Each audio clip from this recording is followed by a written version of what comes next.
Located over 100 miles from the mainland of Nova Scotia, Canada, there lies a very thin island. This island is named Sable Island, and almost every aspect of this island is interesting, from its geology, to its geomorphology, to its wildlife, and to its history.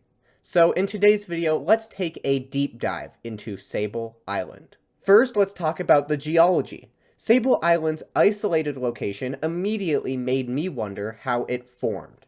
Sable Island is found far out on the Scotian Shelf, or Scotian Basin. The Scotian Shelf is a 46,000 square mile section of the continental shelf. And a continental shelf is essentially a gently sloping edge of a continent, which extends out into the ocean.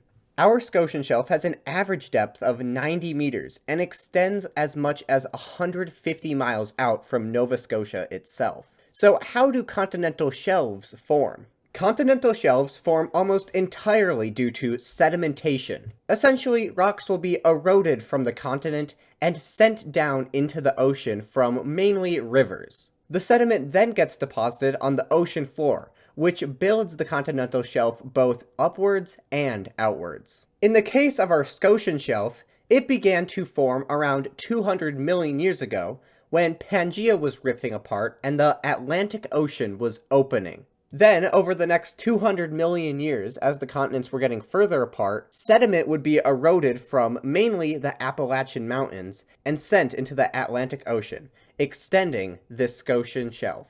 Here's a stratigraphic map showing the different layers that have formed as the sediment eroding off the continent has changed.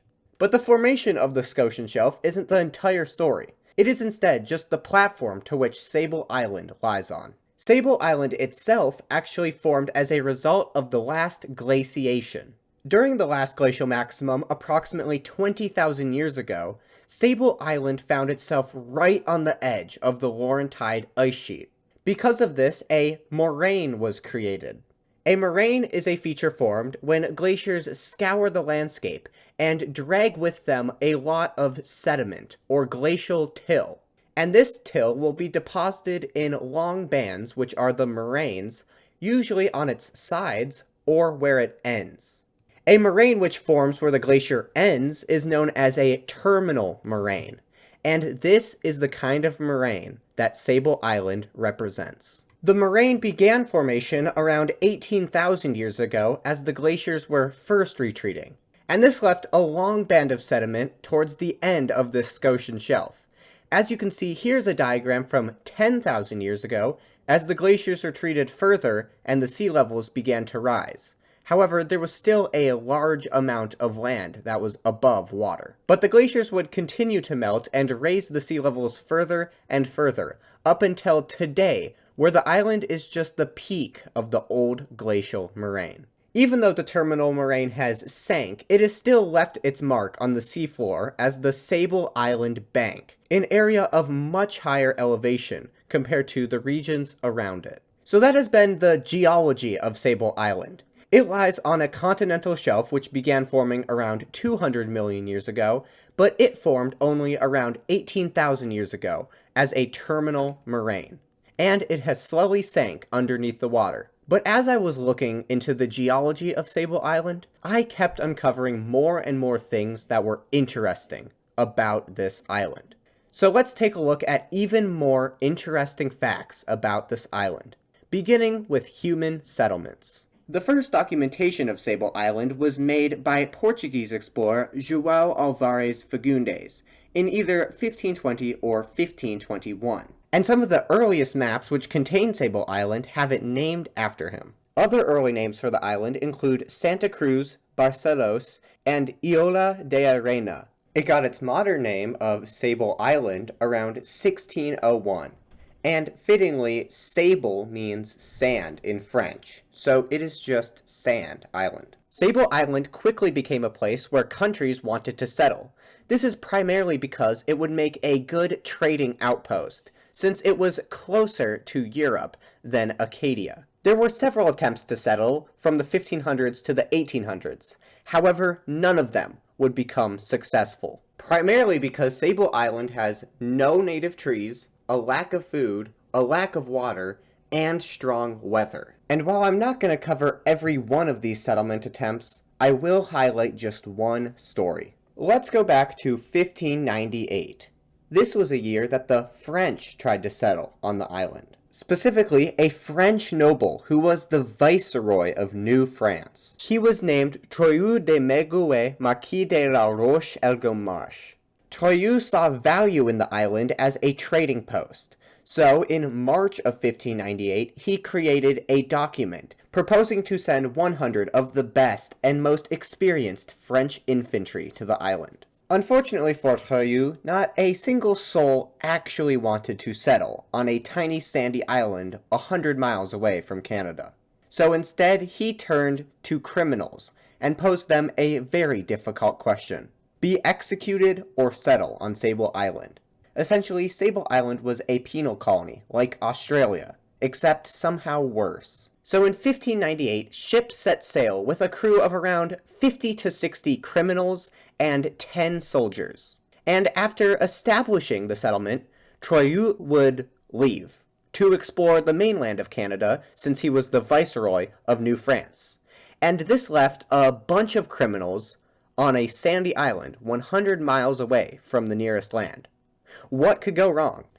Well, as it turns out, a lot went wrong. From the very first day, the criminals were, unsurprisingly, stealing supplies from other criminals or the soldiers. But even though it was hard for these criminals to settle on the island, they actually survived for a few years.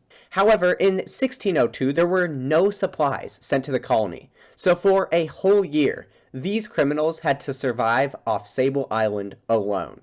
Once Troyes and the ship returned in 1603, only 11 of the men survived out of the roughly 70 originally there. The survivors recounted how many of the men died in a mutiny for control, and there were even reports of cannibalism. Luckily, the 11 survivors were allowed to return to the mainland of France, and were actually paid 50 écus for their troubles, which is a surprising amount of money for the time. A day of work in France during this medieval period paid around 1/15 of an écu, so they actually got a lot of money for their troubles. After this experience, Sable Island remained unsettled for centuries, until 1801, where since then there has been a continuous human presence of researchers. In 1801, the first permanent buildings were made on Sable Island, named the Sable Island Humane Establishment, which we will cover more in the next section. But this was simply a rescue station that was staffed for many years. This humane establishment set up the original main station on the island, but it fell into disrepair,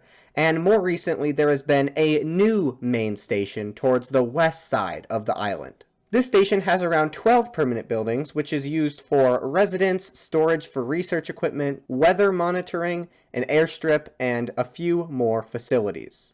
Today, on average, 15 researchers are on this main station at a time. One permanent resident is a woman named Zoe Lucas, who is 76 years old.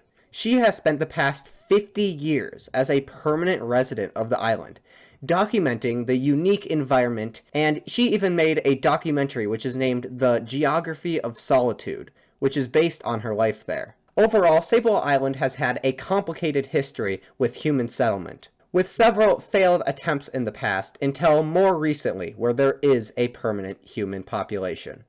But now let's cover another effect of Sable Island's isolated location. It's shipwrecks.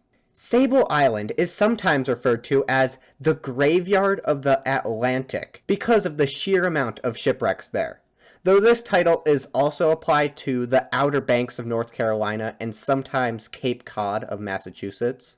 But around Sable Island, over 350 shipwrecks have been recorded. The first of these shipwrecks is reported to have occurred in 1583. This is when the English ship Delight ran aground on Sable Island, and unfortunately only 17 out of the around 100 crewmen survived by rowing to Newfoundland. There would be many more shipwrecks after this first one, and eventually, in the late 1700s, as trade was booming and as traffic was increasing around this area, Something needed to be done to help any sailors who got trapped on the island and to help any ships that ran aground. This led to the building of the Sable Island Humane Establishment. It was built back in 1801 as a rescue station for any shipwrecks near the island. Not only was the Humane Establishment built, but in 1872, 2 lighthouses were also built. Now, interestingly, the building of these lighthouses was actually debated, because some thought it would bring ships closer to the shallow waters, instead of steering them away. But eventually the lighthouses did get built, and they are on the west and east ends of the island. Both of these lighthouses are actually still around on the island, but they are deactivated and are threatened by erosion. Finally, in 1958, the Humane Station ceased operations, primarily because of newer navigation technology which no longer warranted the station. So why is Sable Island so prone to shipwrecks? Well, there are several different factors. Firstly, there are the shifting sandbars and the shallowness of the Sable Island bank that causes ships to run aground. Also, this area was along the route for trade primarily to Nova Scotia, which caused a lot of ship traffic there. The weather is also very harsh around Sable Island. It has around 127 days every year where the island is under fog. But not only is Sable Island foggy, it is also very stormy along this Atlantic coast. Many hurricanes get caught into the Gulf Stream and travel up the east coast of the US and into Canada. All of Canada's hurricanes and tropical storms have been recorded along this east coast. Now, the danger of this island has been reduced, at first because of the lighthouses built, but also because of modern navigation equipment. But this hasn't stopped the wrecks completely. The last shipwreck to occur on Sable Island was in 1999, when a small yacht named the Merrimack ran aground. Something interesting about the Merrimack is that it was very quickly engulfed in sand. An old photo shows just the mast of the ship to be above the sand level. This just shows the danger of Sable Island's shifting sands and how it can engulf ships. Speaking of how the sand can engulf ships, recently there have been more archaeology attempts to recover shipwrecks. One of these archaeology attempts happened in May of last year, May of 2025. It uncovered what is assumed to be the wreck of the Swift, which ran aground on September 27, 1812, after attempting to sail from Bermuda to Newfoundland. And I just think it is very interesting how the history of these shipwrecks on this island is still being uncovered to this day. But that's all about the graveyard of the Atlantic. Next, let's cover Sable Island's wildlife. If you know anything about Sable Island, it is probably the fact that there are horses there. Today on Sable Island, there is a population of around 420 horses. Now, these horses were not originally from Sable Island. Instead, they were brought to Sable Island by ships. The original horses were assumed to have been brought to the island in 1737 by Boston minister Andrew Le Mercier. He assumed that the horses would be useful for anyone who was shipwrecked. However, most, if not all, of these original horses were stolen. The next horses, which are the descendants of the horses around today, were shipped to the island in 1755 by a Boston ship owner named Thomas Hancock. These horses were either bought or stolen from the Acadians during the British expulsion of the Acadians, essentially an ethnic cleansing of the French descendants in Acadia.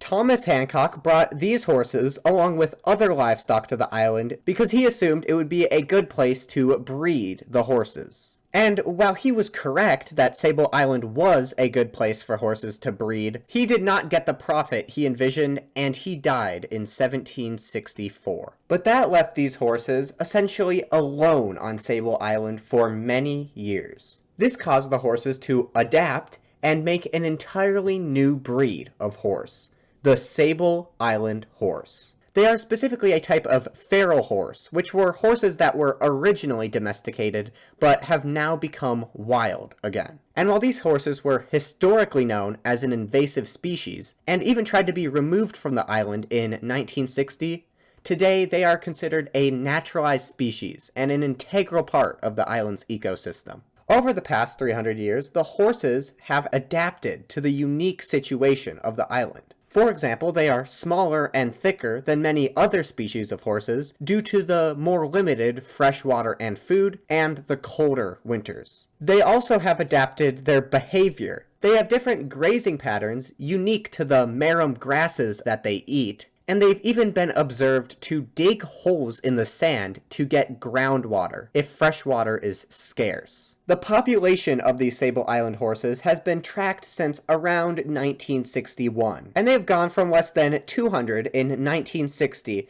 to now around 420. The population varies in any given year simply due to the conditions. For example, if it's a harsher winter, there will likely be more horses that will die that year, so the population will decrease. While the horses are definitely the most famous animal on Sable Island, there are actually several other species. Most prominently, the seals. Sable Island is the world's largest seal breeding ground. That is, the most amount of gray seals breed there than anywhere else.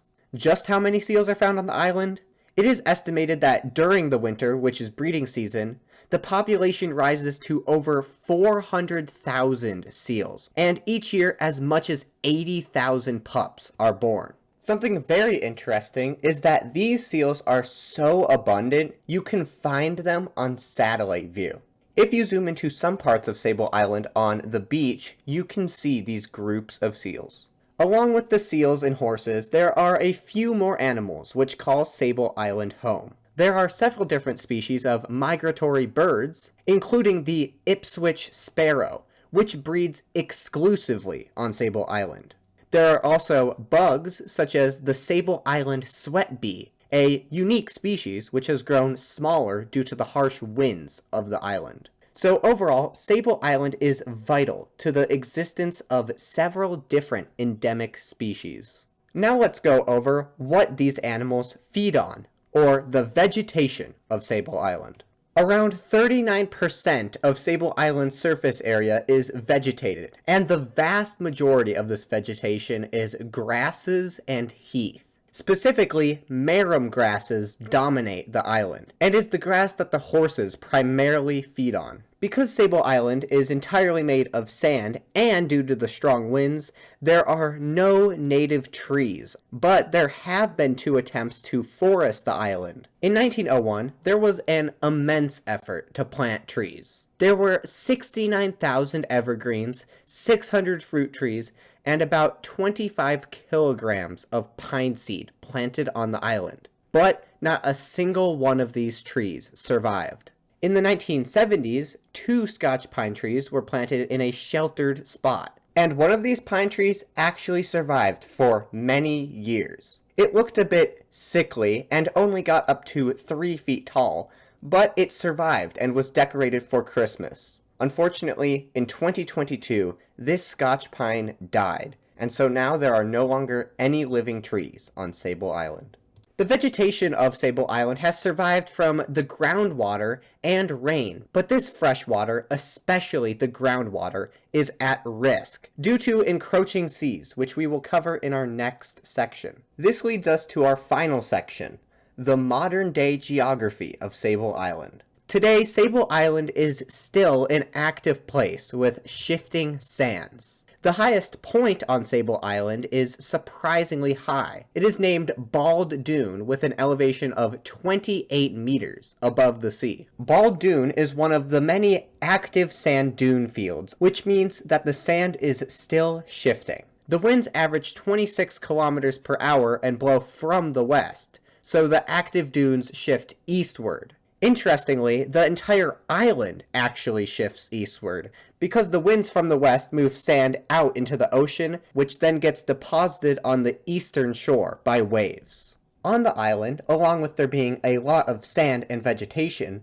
there are some small freshwater ponds. The ponds primarily form due to rainwater getting caught between the sand dunes. Today, though, many of these ponds have been inundated with salt water. This is caused by storm surges, sending salty water into the freshwater ponds, and threatening the water supply of the wildlife of Sable Island. The future of Sable Island is uncertain.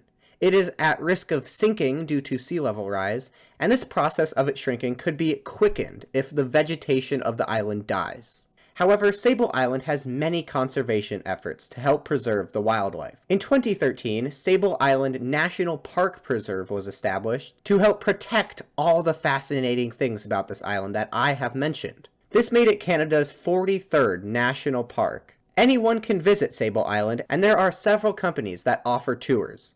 Around 800 people visited the park in 2022 to 2023, which is the most recent data that I was able to find. The primary activities of the national park are hiking along the many dunes and seeing the wildlife, along with learning about the history of this graveyard of the Atlantic. You can only visit the island from June to October through helicopter, plane, or ship. And it is usually only a day trip spent on the island, so you cannot camp there. Now, unfortunately, these tours of Sable Island do not come cheap.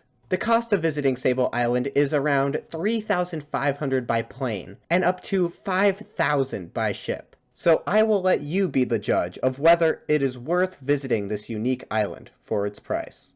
There are undoubtedly more facts about Sable Island that I haven't covered, such as the fact that it is part of the same regional municipality as Halifax, so it is technically governed by their city council. And there are definitely more facts that I hadn't discovered when researching this island, so if you know of any more, comment them below. But overall, Sable Island may just be one of the most unique islands in the entire world. It has an interesting geologic history, human history, wildlife, and geography. And so I am glad I was able to shed a little light on this isolated island. But that's going to be all for today's video. If you have any video suggestions, leave them in the comments below. And I will see you guys in the next one.